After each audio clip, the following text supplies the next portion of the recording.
Hello అండి, breakfast అయిపోయిందా?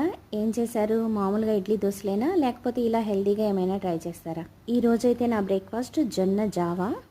చేసుకోవడం చాలా సింపుల్ అండి.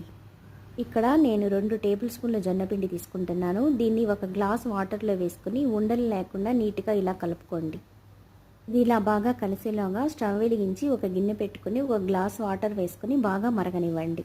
ఇలా మరుగుతున్న వాటర్లో మనం ముందుగా మిక్స్ చేసుకున్న జొన్న పిండిని కూడా వేసుకొని బాగా కలిపేసేయండి. ఇక్కడ నేను స్వీట్నెస్ కోసం 2 ఖర్జూరాలను చిన్న చిన్న ముక్కలుగా కట్ చేసి వేస్తున్నానండి. స్టవ్ సిమ్లోనే ఉంచుకొని మరో 5 నిమిషాల పాటు దీన్ని బాగా మరగనివ్వండి. కట్ చేసి వేసిన ఖర్జూర ముక్కలు కూడా ఇందులో బాగా కరిగి మెల్ట్ అయిపోతాయి. ఇక గ్లాస్లో సర్వ్ చేసుకోవడమే. ఇంకెలా వేడివేడిగా తాగేయడమేనండి. పిల్లలకైతే కొంచెం గోరువెచ్చగా చేసి ఇవ్వండి. ఇంత మంచి హెల్తీ రెసిపీ చూశారు కదా, వెంటనే ఒక లైక్ వేసి మీరు ట్రై చేసేయండి.